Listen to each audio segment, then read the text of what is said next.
Yeah. Uh, yeah, Cynthia, and then Ashley. That's something to do about the simulation theory, if that's all right. If that theory were to be true, how would it be possible that we gain knowledge of it, or that we're self-aware of it? Sorry, say again. It's about the simulation theory. I was wondering. Assimilation or stimulation? Simulation. Simulation, okay. Simulation.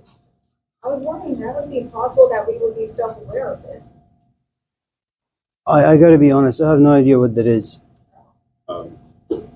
Basically, like this theorization that we are a simulation. Yeah, I don't really, I don't really know what that means. You should talk to Rene Descartes about that. Around the 17th century or so, he's very much into those things. I mean, he's dead, but if you could, maybe in the afterlife. I think if you want to get into it, it's epistemology. It's like how we know what we know. And simulation theory is based off the idea that we could actually simulate like another reality. So based off your interpretation of that, depends on whether or not you think it's actually true. I don't think we will ever be able to simulate like a human consciousness. So what is the difference between that and solipsism? Oh, Jesus Christ. The idea that the only thing that exists is what exists like in our reality? Yeah. Is that what solipsism is? I don't even know what these words are. I think you're being coy. I think you know what solipsism is. Coy, is that like a sexual term? Okay. I'm sorry.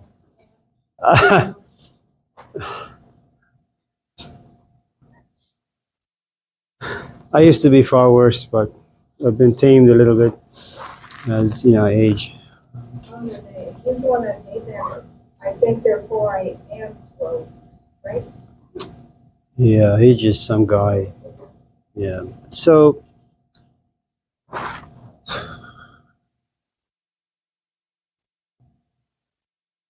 can I tell you guys a story? I mean, it's probably not relevant, but my first wife,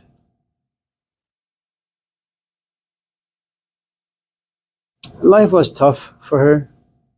She was traumatized even before she was born. And so she started drinking at a very, very early age. So when her and I got together and we hung out and we got married, I began to notice that she drinks a little too excessively.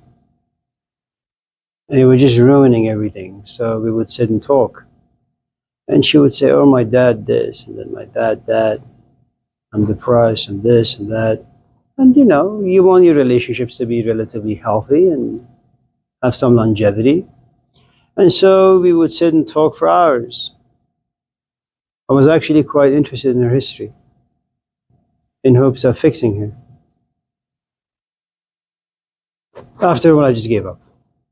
I realized I don't really care about the history.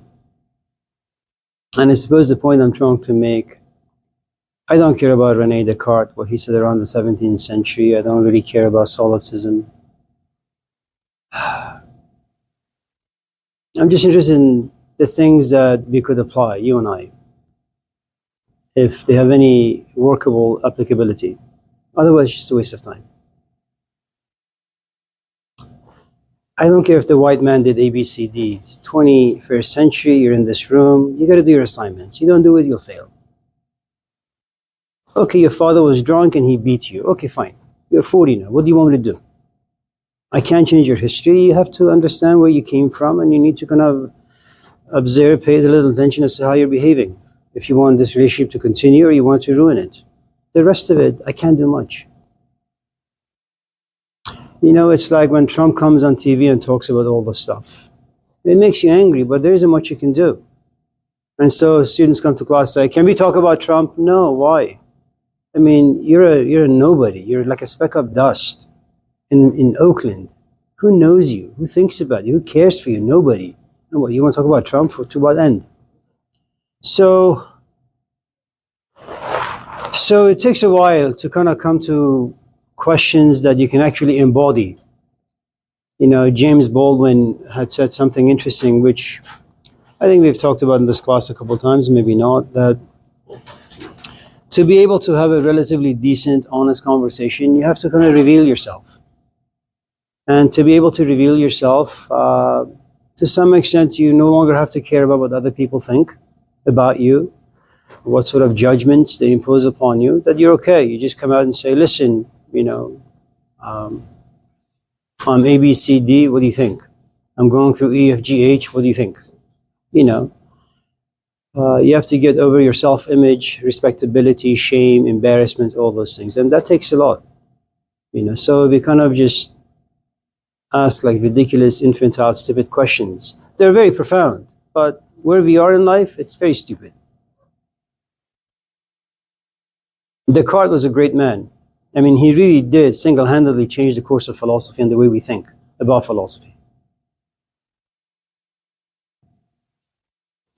But that was the 17th century. This is like the 25th century. So, what else can we talk about? Hayden? I guess I have a hypothetical for you. So say a trolley. Allahu Akbar. You guys. All right. So there's this train. And there are 2 tracks. And the train has lost its power to stop. Hello. On one track, there is you and your mom. On the other track, there is my mom. 2 lives against 1. I'll probably run over you and your mom. I don't mind the 2 of you like passing, going, dying. I love my mom. So the trolley problem has a lot of like missing parts, and it's interesting. It's what we call intellectual masturbation. 15-year-old. Are you okay? I know you don't know what that means, but in time you will. So, what? So don't look it up either. Yeah, video it. So, yeah, yeah. Anyone else with anything interesting? I call it a thought experiment more than like mental masturbation or whatever. No, it really isn't. Like No. Take different values. No, it's just... Do you know who Bobby Fischer is? Bobby Fischer used to be a chess champion. He went mad to some extent. He was a solipsist in the sense that he didn't like people. He didn't like to be touched. He just lived in an island all by himself, even though amongst people. And near the end of his life, he had come to say that there is nothing more magical than the human touch, which is an interesting thing to say, for a man who didn't really want to be around anyone. Bobby Fischer played this Russian guy in the finals, and he beat him. And I don't know if he was crazy or not, but he had argued that CIA was following him, and he was to some extent. He was very friendly to anyone with socialist and communist ideas or ideologies. He walked away from chess completely. He found chess to be completely boring. He said, what is chess? It's just a mathematical equation. We just move pieces. And if you play for a long, long time, you know what pieces you need to move. And when your opponent moves a piece, you can calculate like 50 steps ahead of him. But there is no passion involved. There is no creativity involved. You just become a robot, a very, very good robot. And I think most of the philosophical dilemmas that come forth, whether God exists, can you prove the existence of God? Or something that Socrates used to go about doing, which is, well, tell me what justice is. And I want a very rational, very reasonable discourse. No feelings, no emotions,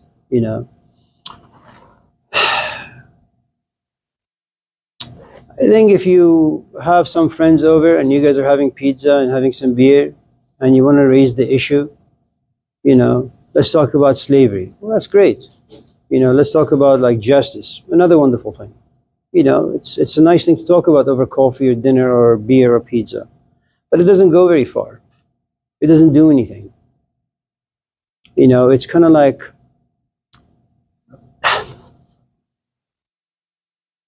there was a French philosopher, his name was Jean-Paul Sartre, very unattractive. And yet his intellect was so beautiful that he had all these women around him. And he didn't know how to be monogamous with his long term companion Simone de Beauvoir. He had mentioned something interesting, which was, there is something magical about boredom. Boredom.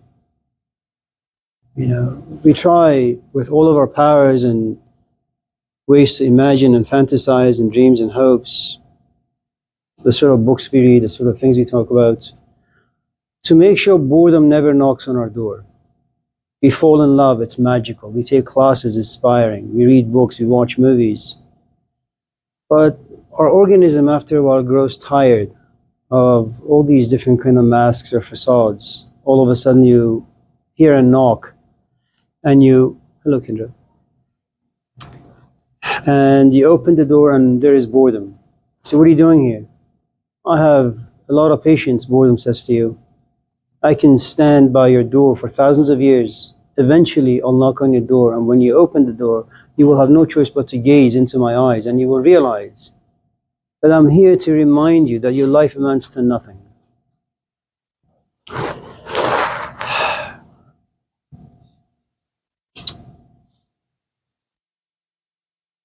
I was going to go somewhere with that, but as you age, you kind of just forget.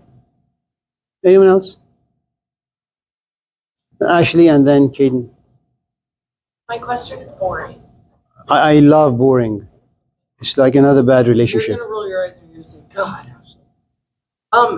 I was just wondering if you could expand a little bit on the paper that we have coming up and like the sources that we're pulling from, because I see like the guidelines, but I'm not really sure what exactly it is that we're writing. Just wing it the way you wing life and just see where it goes. Okay, cool. I'm just kidding. I don't really wing life. I don't know if you could tell with all boring questions.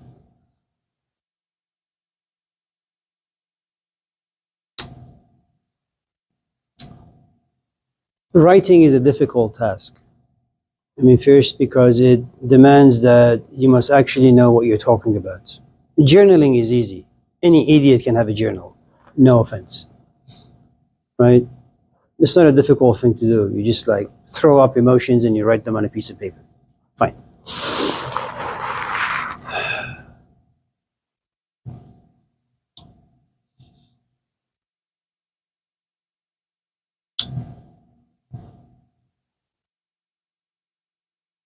And then you write.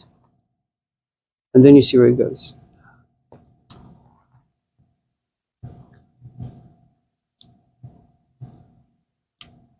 There is this, I think there's a reason why we do indirect communication or the creative arts. Language fails us. Just writing an essay that goes from point A to point B doesn't do much for anybody.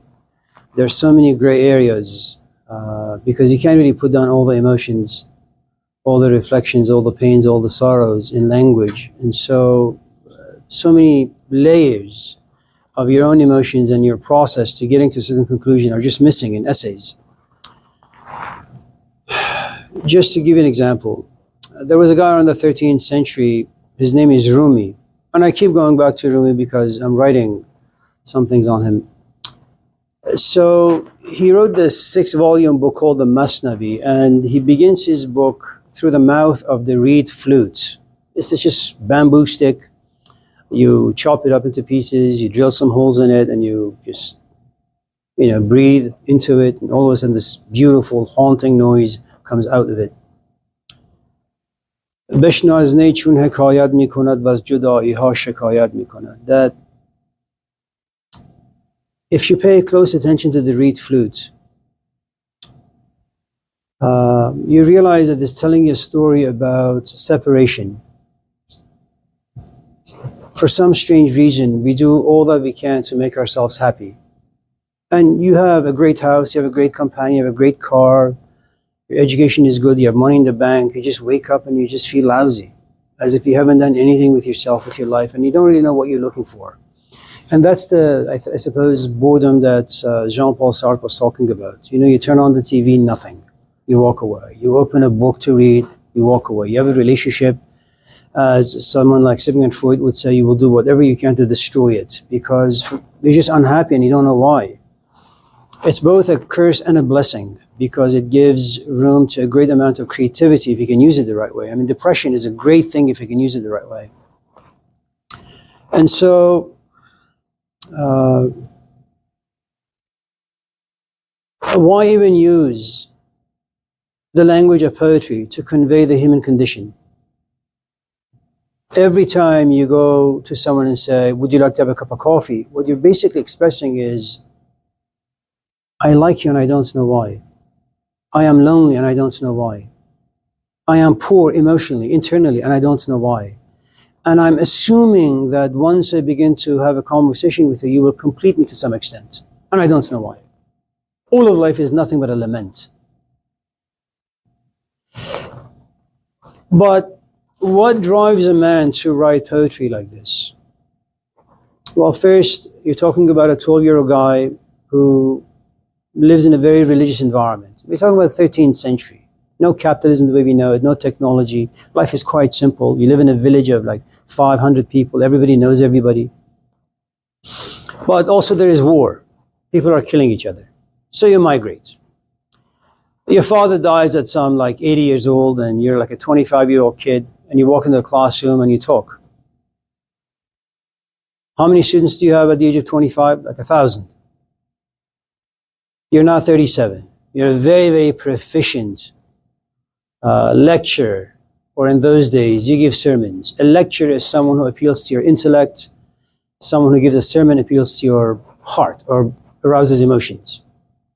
So when you go to the church in Oakland, you know, some like white guy is talking, say, oh man, this is boring. You go to the South and some black guy is preaching, your soul comes to life. Okay.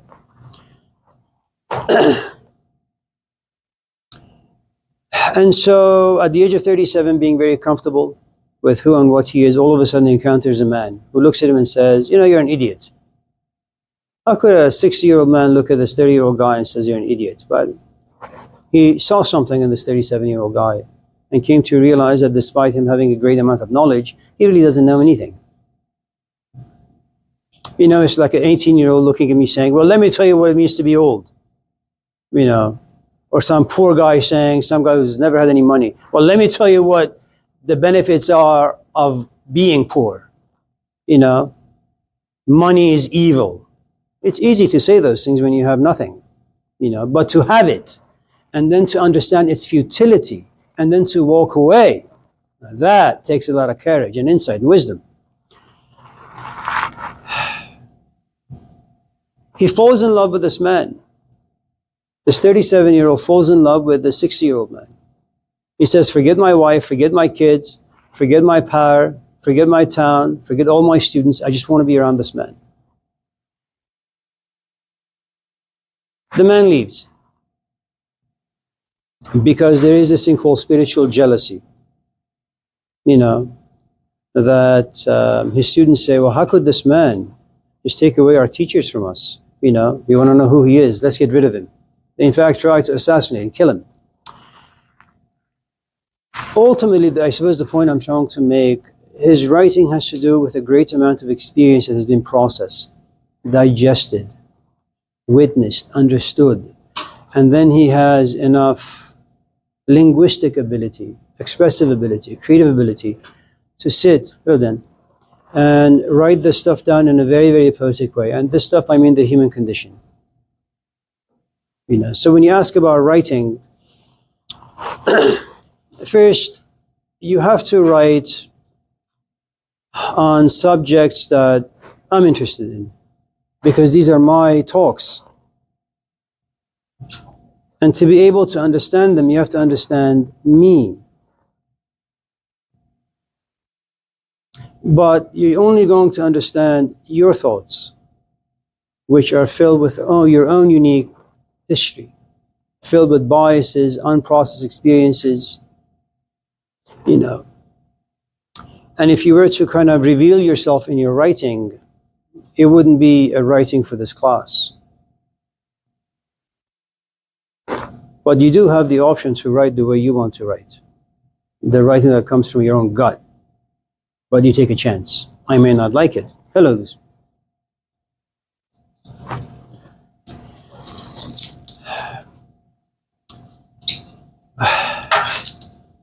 Lucy, right?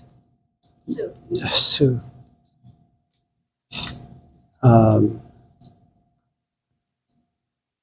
Maybe I can explain writing in a different way. Do you mind? Ashley? Sue?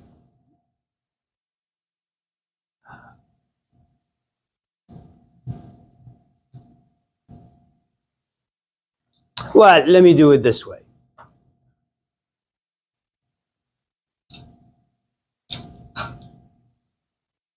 Ashley, you ever been in love? From the looks of you, the answer is no. I'm just kidding. So you have.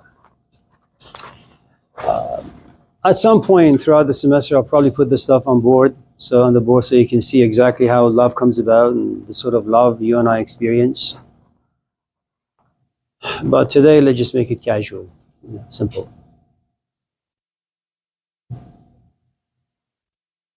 Somehow, somebody mystifies you. You become attracted to them. And then the cunning actually comes down from somewhere. How do I approach this person? How do I ask for their number?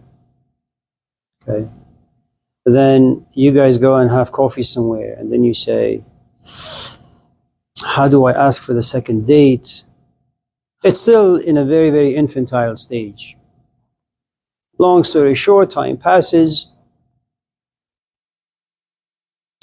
You have this intense feelings towards this person. You can't sleep. You're constipated all the time. I mean, you're just no fun to be around. You poop on everything. Why? As judaiha shikayat mikonad. That you long to be with the person that you love, but that person isn't there. And you're nothing but a world of sorrow and darkness. And the only person who's able to bring joy into your life is a Socrates, or is the person you're in love with.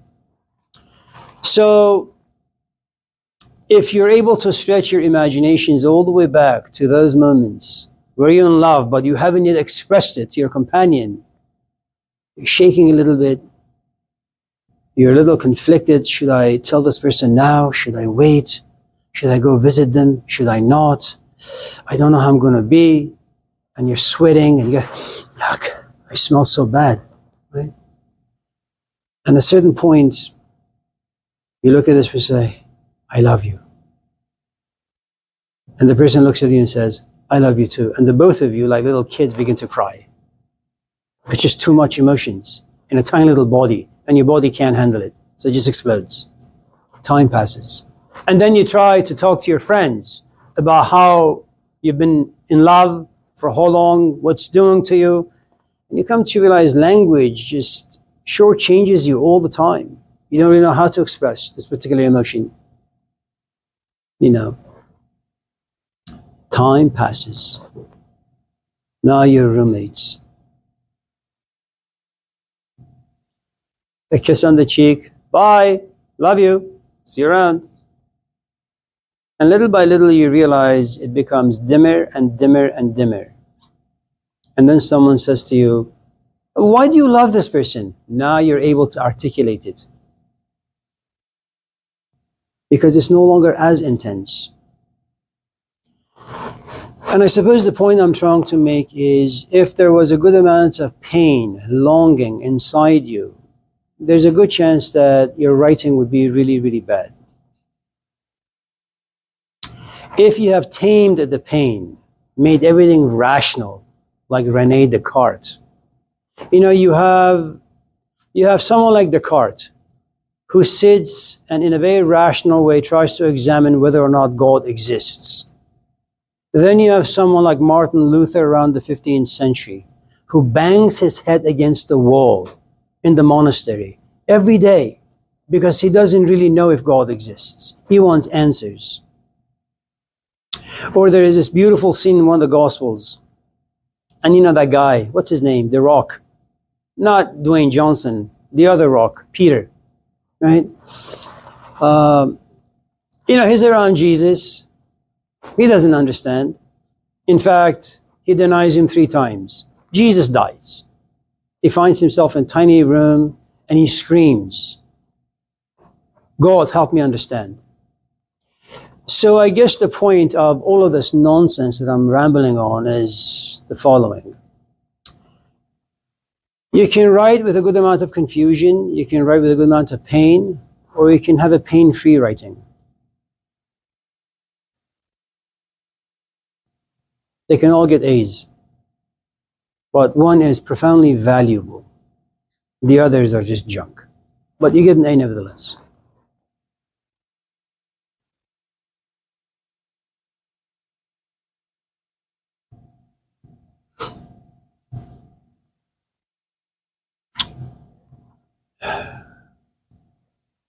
And we are not the sort of animals that enjoy pain very much. We try to run away from it as much as possible. It's too much. Unless you have learned the art of how to live with pain in a very creative way. It's a cross you have to carry. Your life, your own specific kinds of pain, which you carry elegantly. And then you can create your own gospel.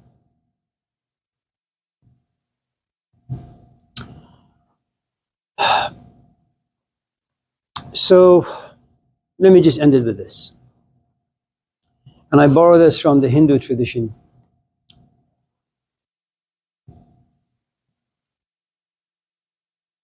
Sometimes you speak and there is no reflection in your speech. There are no emotions in your speech. You just talk. It's what the German philosopher Martin Heidegger would say, it's just chatter.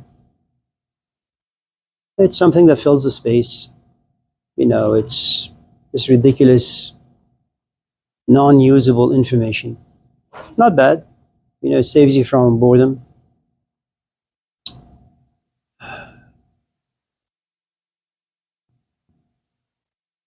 Then you have this other kind of speech where something has disturbed you, troubled you, and you sit. And there's a good amount of confusion, frustration, agitation, irritation, and then you talk. And there's a good amount of reflection behind that. To some extent, one could say, you know what you're talking about. At least you assume to know what you're talking about. Then language moves to a different stage where you feel so much and you put your feelings in language, but you fumble all the time. So you sit somewhere in a very depressed state, in a very solipsist state, sit quietly all by yourself by the estuary watching the ducks make out, and try to figure out why these emotions are there in the first place. And then little bit by little you gain some insights. And then you open your mouth and you talk. And now what happens is your language not only has emotions in it, but it also has reflection in it. You paid attention, you care, you observe, you take notes. And then you try and try and try. Ultimately, what you have is eloquence and you're very articulate. And then language moves into the fourth and final stage is you understand a great deal. Tremendous amounts of emotions, tremendous amounts of reflection. But you've also come to realize something really, really interesting. Whenever you understand something really well, what lives inside you is wisdom. And that wisdom can't be shared with anyone. And so you don't speak it. It just lives inside you. You're mute.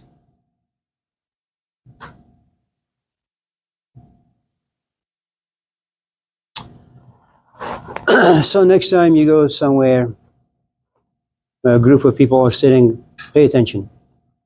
Some people talk because they have nothing else to do. Some people talk because they're like Noam Chomsky.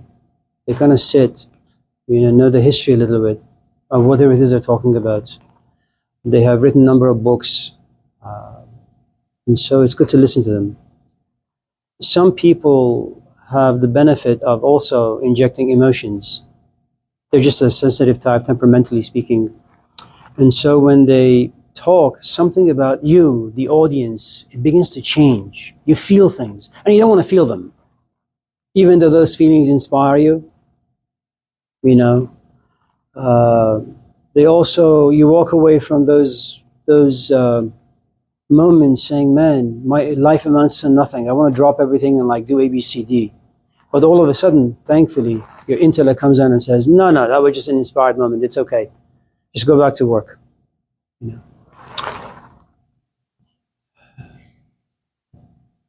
So, yeah, writing. There you go. Anyone else? Anna, and then Sue, and then Justin, and then Caden. Anna. Okay. So I know you talk about Carlos Castaneda Allahu Akbar. Yes. and Don Juan a little bit in the videos, and it seems like Don Juan's teachings are kind of similar to a lot of the things you talk about. I guess I was wondering if you think that those teachings are applicable to life. No. Yeah, a lot of this. So,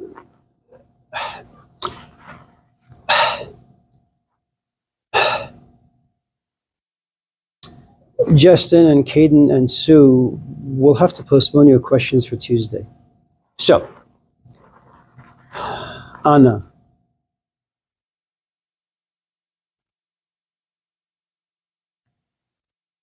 Ashley. Anna. Your name is not Ari, it's Ariana.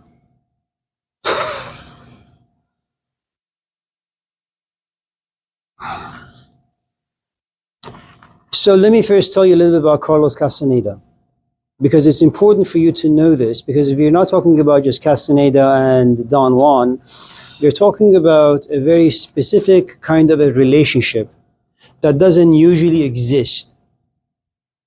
Okay? It's between a student or someone who is trained to become a student and a teacher. It's not like this. Okay? The first thing you need to understand about good teachers, like really, really good teachers, I'm not talking about Laney or Stanford or Berkeley. I mean people who actually know things. It's like you have a mom, and then it's you and your brother. And your mom wants to teach one of you how to make tiramisu. Looks at you and she comes to realize, well, you suck. You're not a good student. And your mom is a busy woman. She's got 5 mouths to feed. She just came home exhausted from 10 hours of work, and you guys have both expressed interest. But your mom looks at your brother and says, man, he's right there. A notebook in hand, a couple of pens, pencils, and he's also recording, the recipe. Your mom is not going to pay you attention. You suck as a student. She's going to give her time and energy and attention 100% to your brother. Okay? So remember, whenever you have something valuable to give, you're always looking for someone who is a good container. Okay? Castaneda has a life, Carlos. He's like this 20-year-old kid, UCLA, pursuing a PhD in anthropology. Now, and that's really an indication of all people. People have lives. They have interests here and there, but people have lives. It's what we talked about in class yesterday. We have a horizontal line. A to B. You're born. The moment you're born, your parents are going to condition you. They're going to give you a certain set of softwares. Your friends are going to give you another set of softwares. The moment you go to school, that's another set of softwares. The moment you turn on the TV, that's another set of softwares. And so what you realize is that you're nothing but the product of all these different forces. Your thoughts are not your own. Nothing about you can claim ownership to. Okay? And so when once in a while you look yourself in the mirror and you realize you amount to nothing, it's because, well, you've come to realize everything that everybody has given you, injected inside you, amounts to nothing. So remember, you're not the creator of depression or loneliness or misery. It's the forces around you injecting narratives. And all those stories have one function. They give you desires. Desire creates a certain emotional, intellectual poverty. You pursue them. Okay? You obtain it. You play with it. Then you lose interest. That's how things work. Okay? So Castaneda, like all of us, he has a life. And in that life, there's an agenda. His agenda is, I'm doing my PhD dissertation. It's this like long-ass essay you got to do before someone gives you a diploma. Okay? And so his dissertation has to do with certain kinds of drugs. I'm not talking about Oakland people or any people who just do drugs casually or habitually. Okay?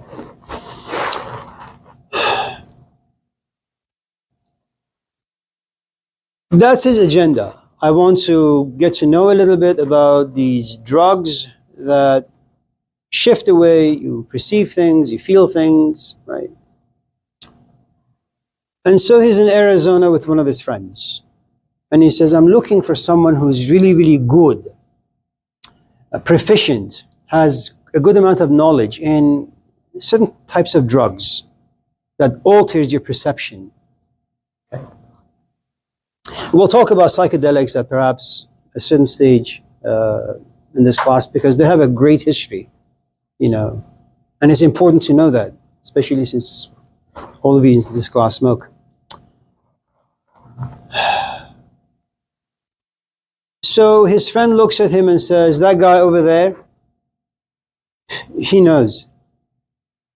He knows what peyote does. He also knows the culture of peyote. He knows the roots. He knows the causes. He has access to the spirit world. So Castaneda goes and talks to him. Well, something very interesting happens to Castaneda. And that's usually what happens to all of us when you encounter such a thing. Sometimes it happens gradually and sometimes it happens in time, like 2 months or 3 months or 4 months time. Castaneda finds himself becoming more and more nervous. It's only like a 2-hour conversation he has with this old man. The old man doesn't say anything. And there's a reason. Good teachers don't come out and say, let me teach you a few things. It doesn't work that way. Good teachers wait for the students to knock on their door.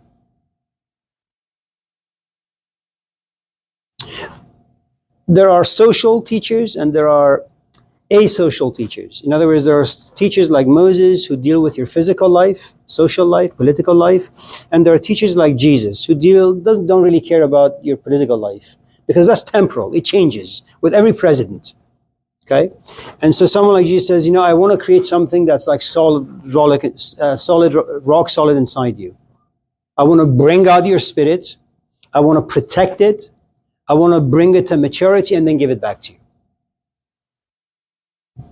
He doesn't care about any of the social aspects of life. Okay. Now, if you encounter Jesus, he's going to give you some tests to see if you're worthy of his agenda. If you are working with someone like Moses, Moses just needs people because he wants to create revolution. And you need like numbers of people in the streets. That's not what Jesus wants. Okay? So any mass movement, any social movement, it requires a great number of people, okay, to pose fear into the government. Jesus doesn't care about those things. Don Juan happens to be one of those teachers who only cares for your soul. But he also knows that your soul has been contaminated by life. Your education, your experiences, the way you perceive love and relationship and all that junk, the ambitions given to you by life, right? So what happens to Castaneda is he gets really, really nervous. And that nervousness has to do with this intuitive feeling that he is in the presence of a really, really great man who knows a great deal, but he's not opening his mouth to say anything. You know, sex is great and love is great. At the age of 18, it's poison. Why? Because there's a good chance it's not going to go well. And what happens when it doesn't go well? Well, you need therapy for the next 60 years of your life. Remember, sex is wonderful. Love is beautiful. At the wrong time, they will ruin you. So just because you ask something, it doesn't mean you have the capacity to receive the answers. Like a 2-year-old going to their mother and saying, "Mom, what's porn?" You want to what? Let him sit down and say, "Dad, son, let me show you what porn is." It doesn't work that way.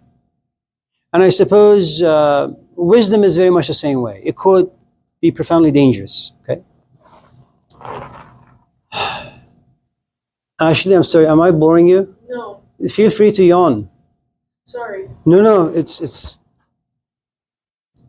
in Buddhism, and I don't know if it's true. They argue that there is this diaphragm somewhere inside your brain. That every time you yawn, it opens a certain portal. I think the Buddha must have been high to say such ridiculous things, but that's for a different day.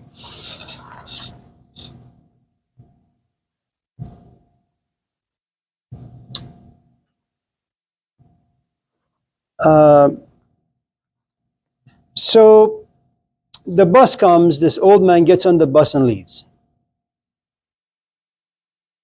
And the only thing Castaneda remembers is, I rambled on and on and on ridiculously for like 2 hours. How could I have been so stupid?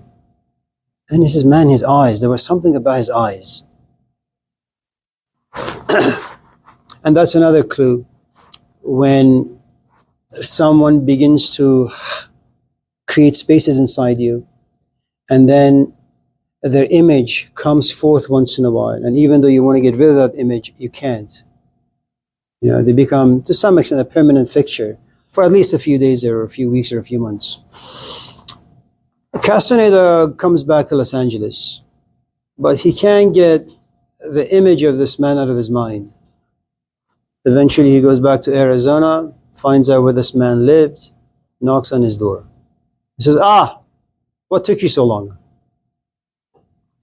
Castaneda works with Don Juan for about 2, 3, 4, 5 years. But here's the thing you need to know about really, really good teachers. Or if you want to remodel your house. There was a show on TV, it was about flipping houses, you know? Yeah, one of those. And so, you know, they buy a house without really seeing it. You open the door and you see like junk everywhere. There's some good stuff. And they come in with a bulldozer. They smash the whole thing and rebuild it. Okay. So Don Juan has only one task: to remodel the interior of Castaneda. The problem with Castaneda is that he has a sofa inside. He has love chairs inside. He has desires, ambitions, and goals inside. He has fantasies inside. Okay? So remember, the task of a teacher is enormous. There's so many things he or she has to get rid of. And good teachers are never women. They're always men.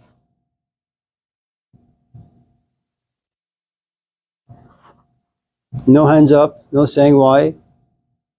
So, well, that's for a different day. Now, and so there comes a point, and the remodeling, while the remodeling is taking place, Castaneda comes to realize, you know, I don't know where the hell my life is going. به دریایی در افتادم که پایانش نمیدانم.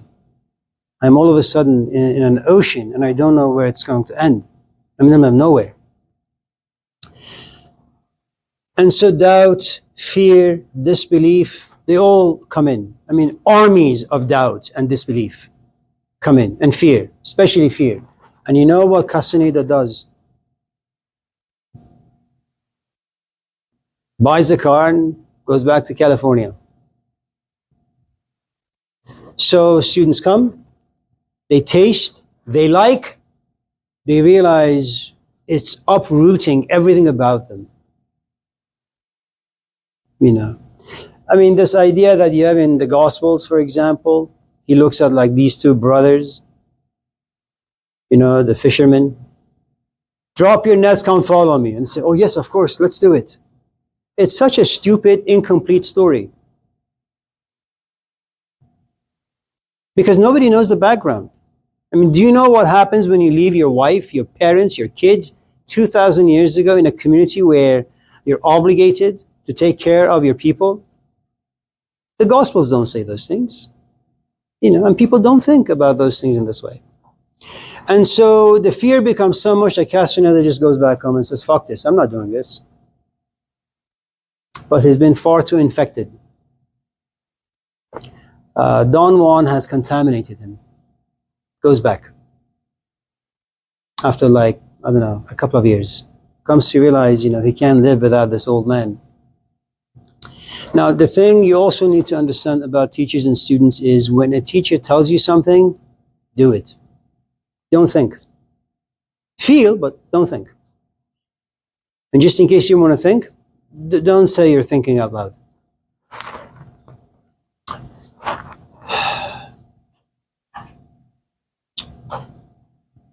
Don Juan dies.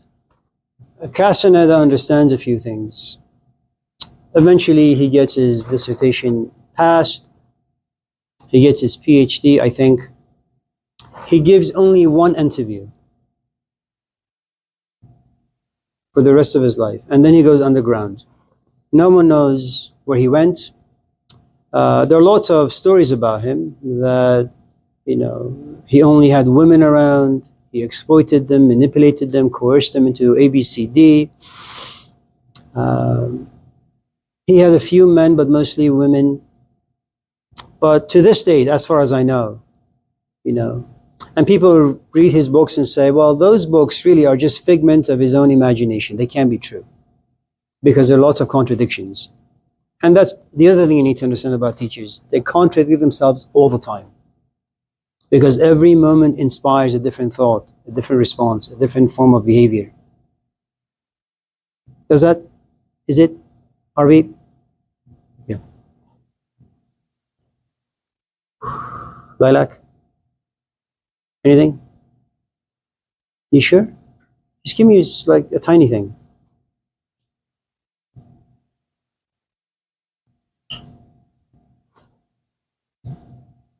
Would wear a collared shirt. I'm a colored person. No, I was going to come to class without a shirt on this morning, but it was a little cold. My dad was a community college. Oh yeah? Where? No. What's his name? Scott what? What did he teach? Oh yeah, that's yeah. Yeah, that's beyond my yeah. But tell him, is he well? Is he still teaching? How old is he? Ah, you should bring him to class. Does he have long hair? Does he have hair? On the sides a little bit. That's okay. Tell him I said hi. Yeah.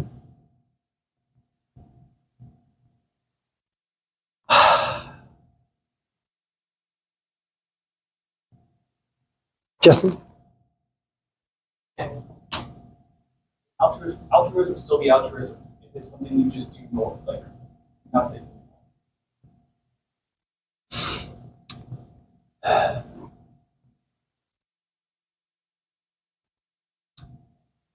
I don't know about all those things.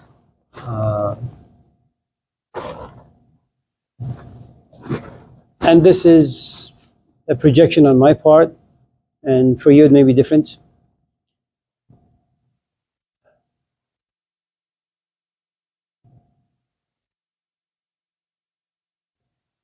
I think as you age, as you get older, or as you become more seasoned, or as you become more proficient, you begin to discriminate.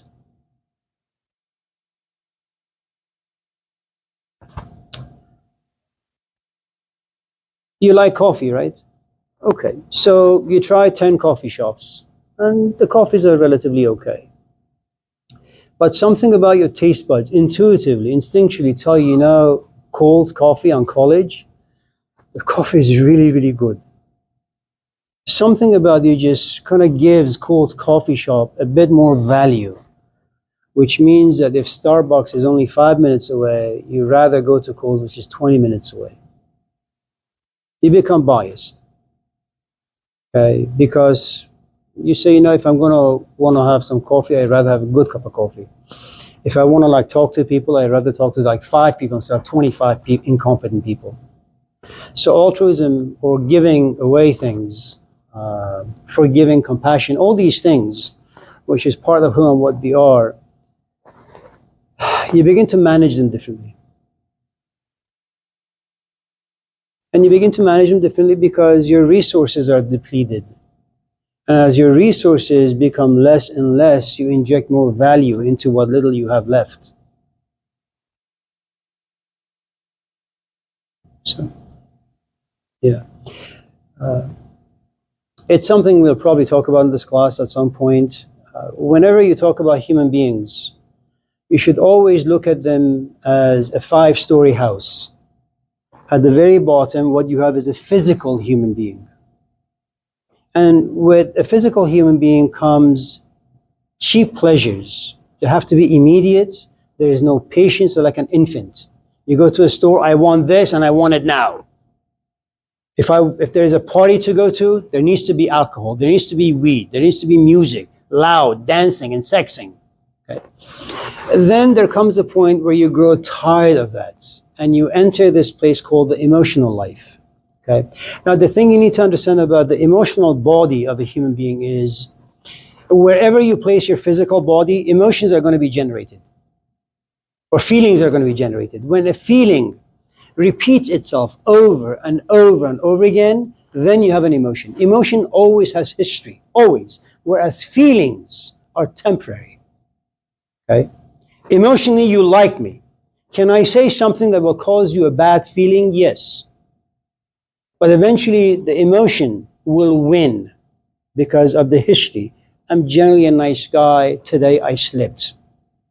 So it's much easier for you to forgive.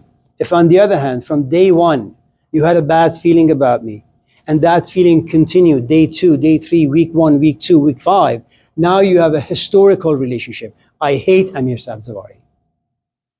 And just because I do something nice or decent, I can't get rid of the history. Okay? Emotional body is, you say, you know what, I love to party, but my definition of partying has now changed. And so now you have a human being who has had a lot of sex, but now says, you know what, I still want to have sex, but I want to have sex with someone that can generate a good amount of meaning. I don't want to walk away in disgust. I want to feel good about it. And even though a lot of people are showing you skin, you say, no, I like the skin, but the feelings I get or the emotions that are generated after sex, I walk to church and I cry and I don't want to do that anymore. Then you have a psychological self. Psychological self is a bit more complicated because it's the foundation of who and what you are, your belief system. And the belief system has to do with your parents, with your environment, with the country you were born, with your time in history. If you were born in the 19th century, you'll be a different human being than the 21st century, right? So, and then you have the intellectual self, which means that you don't really care about the feelings anymore. You don't really care about your beliefs anymore. You're at a place where you want to really think things through. You know, it's kind of like you at your age at Laney College. You've done the partying, right? You've been the emotional junkie, right? And you have certain ideas about the education and the nature of education and what it should do and what it shouldn't do. You don't care about those things anymore. You've come to realize you're getting older, uglier, smellier, right? Time is passing you by. You need to get your bachelor's. There is this intellectual maturity. And just in case someone comes in and says, let's smoke weed, you say, no, I got class. Or let's go party, I got an essay due. Okay? So you begin to be a bit more reflective.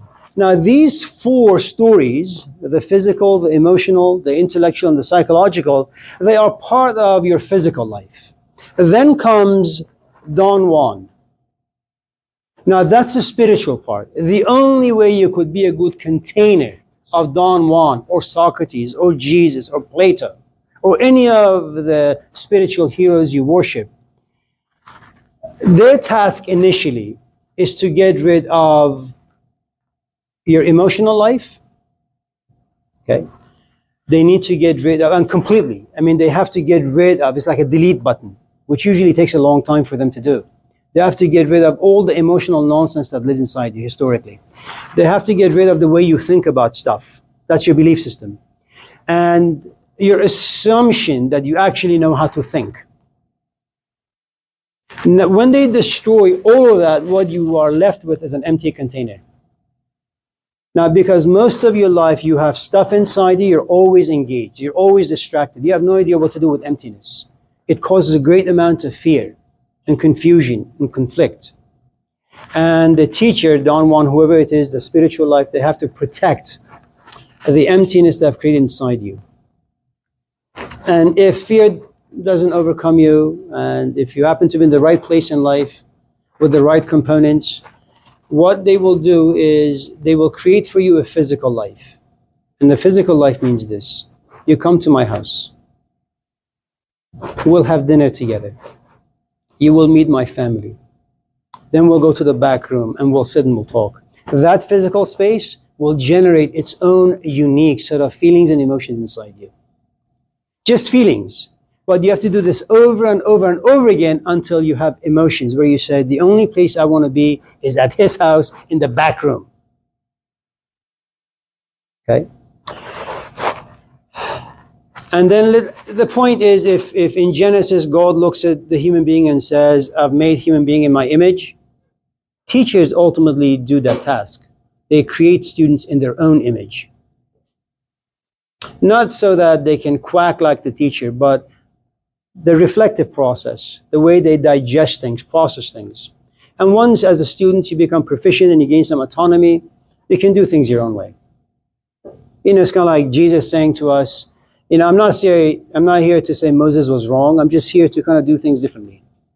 But I understand what he did.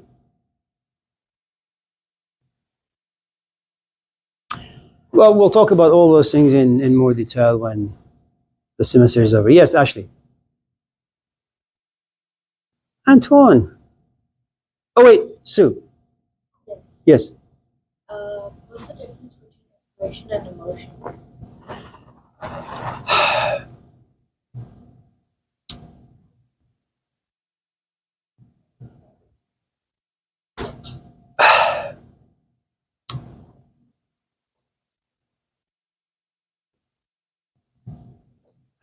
Imagine you're driving home and you see a cop pulling out a kid from a car by force.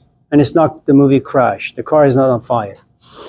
The young kid happens to be a person of color perhaps, maybe not. And the cop happens to be this guy who's drunk with power. Okay. And you have some time on your hand. You park your car, you look at this event, and you just feel sad. And you feel mad. But there isn't much you can do. So apathy overcomes you. Not because you don't want to do anything, it's because you just don't know what to do. And you don't want to get arrested either. Okay? So the sense of justice lives inside you, but it has no outlet. Okay? And then the event passes by, your phone rings, and it's your friend. I'm at Starbucks, let's go have coffee. Joe, Schmo, and Jack are here. And you say, okay. And even though you're driving and you're thinking about the event, soon that inspiration is going to give or going to be replaced by the pleasure given to you by your companions, by your friends. Now you begin to laugh, the sadness goes away, even though you may use the story as a gossip. You know, oh, let me tell you what happened. And that may inspire your friends for 5-10 minutes before both of you or all of you become more casual. That's inspiration. As you're driving home, you see the same event. Every corner you stop. Okay. And now you become more and more infected by the idea of injustice, the emotions it creates. And then you go to Amazon and you get some books. Police brutality, Oakland. Brown person, black person, yellow person, white person, power.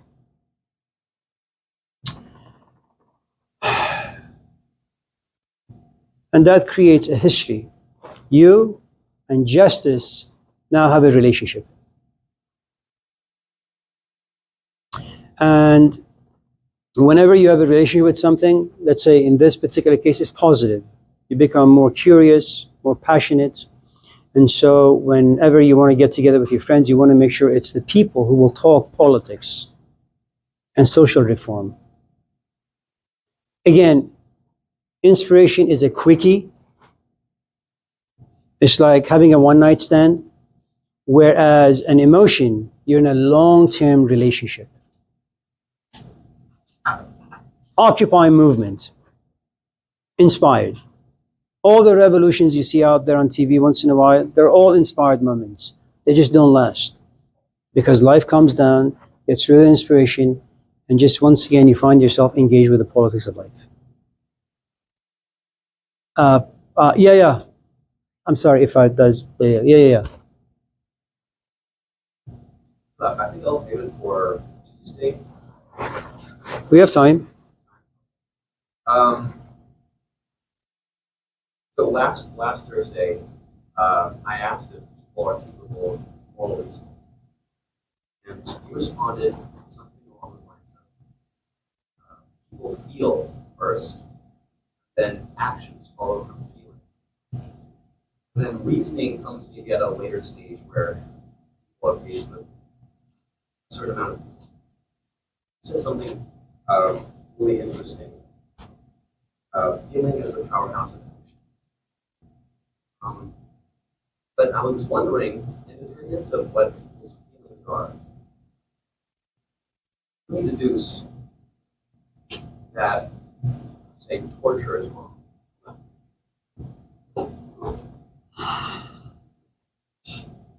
No.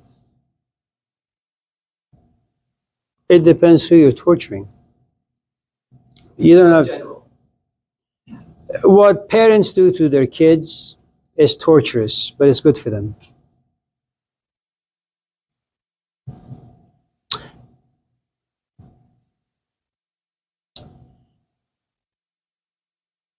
Why do you move from point A to point B?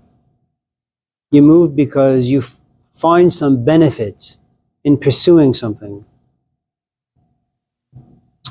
All of us function because of pleasure. Without pleasure, you wouldn't do anything.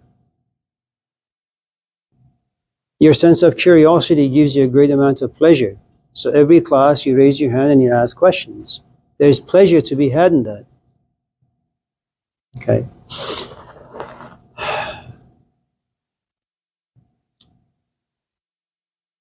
Let's say I was to respond to your pleasure-driven question in a very rude, obnoxious way where you're embarrassed and ashamed. I cause those things for you. All of a sudden, your quest for pleasure is morphed into pain. If I was to raise my hand and ask a question, even though it may give you a great amount of pleasure, it's going to embarrass me. And I don't want to experience the pain, so you stop. But you stop only because you've experienced enough embarrassment, enough belittling. None of us do anything if there was no pleasure in it. You really think I wanted to have children? It was the fantasy of wanting to have kids that brought about the pleasure.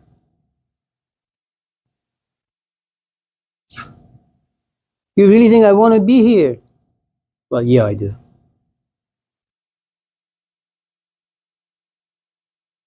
Without pleasure, there is no life, man.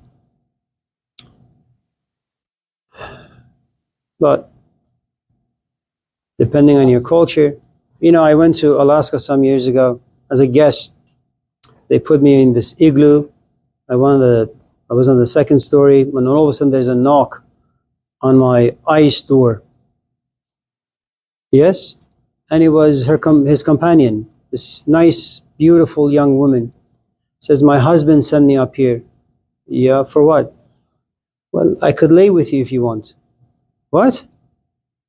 You're married. Yeah, and? Like, you want to lay with me and have sex? Yeah, if you want, we can do that. Now, what was happening there is that for the Inuits, such traditions are customary. It's normal for them. There is no shame, there is no guilt. They don't categorize it as monogamy, polygamy, having an affair, none of those things.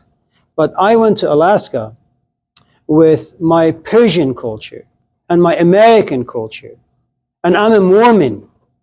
Just kidding. So, and when you take your culture inject in a different culture, you guys, now you have conflicts of interest.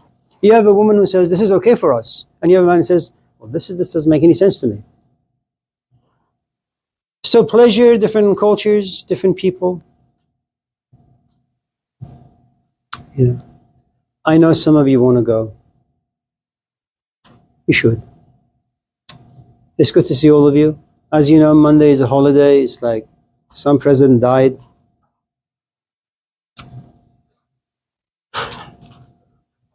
Have a nice day. Tell your parents to hi.